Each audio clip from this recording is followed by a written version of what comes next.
కానీ నీకు ఇష్టమైనట్టు నువ్వు బతికినావు, ఎక్కడికి పోయినావు? పాతాళంలో బాధపడుతున్నావు.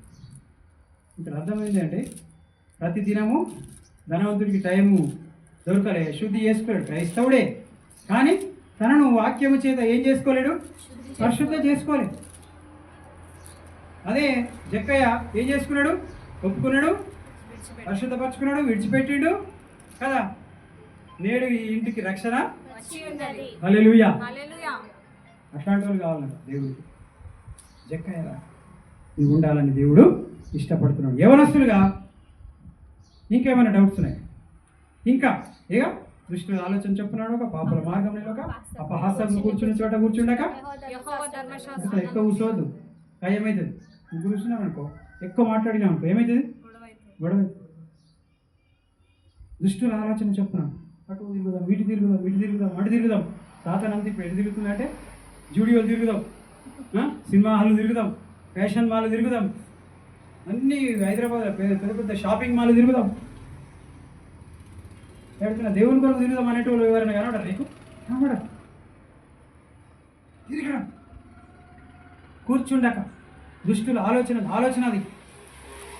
పాపల మార్గమున పాపం చేసే వాళ్ళు ఎంతోమంది లోకంలో తిరుగుతున్నారు. అపహాసకులు అంటే ఏంటి? రోజు మాట్లాడతారు, ఎక్కువ మాట్లాడతారు కదా, దరిద్రులు అవుతారు, ఎక్కువ మాట్లాడు. దేవుని యొక్క వాక్యం ఎంతన్నా మాట్లాడు, కానీ వట్టిగా వదిలిపోతు కదా, వదిలిపోతు మాటలు నశించు. సామెతల గ్రంథం రోజుకొకటి చదువుతా నేను. హల్లెలూయా. ఎంతమంది చదువుతారు రేపటి నుంచి? ఇవాళ ఎన్నో తారీఖు? 10వ అధ్యాయం మొదటి వచనం చదువు. ఏమున్నదో సామెతల గ్రంథం? తొందరగా. జ్ఞానము గల కుమారుడు తండ్రిని సంతోషపరచును. హల్లెలూయా.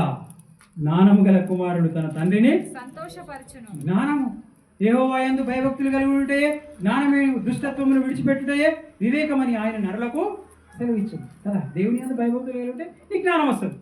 జ్ఞానము గల కుమారుడు ఏం చేస్తాడు? తండ్రిని, దేవుని సంతోషపెట్టు. నీ జ్ఞానం వస్తే దేవుని జ్ఞానం, నాలెడ్జ్, నీకున్న జ్ఞానం. చాలా మందికి నాలెడ్జ్ ఉన్నది కానీ దేవుణ్ణి తెలుసుకునే జ్ఞానం లేదు కదా. అందుకని మీరు లోకమునకు ఉప్పై ఉన్నారు, మీరు లోకమునకు లైట్. నువ్వు నేను లైట్, నువ్వు నేను సాల్ట్. ఈరోజు దేవుని కొరకు నువ్వు జీవించాలని దేవుడు ఇష్టపడుతుంది. ఈ మధ్యాహ్నం యవనస్తులుగా మన కుటుంబం ఒక వెలుగుగా ఇతరులకు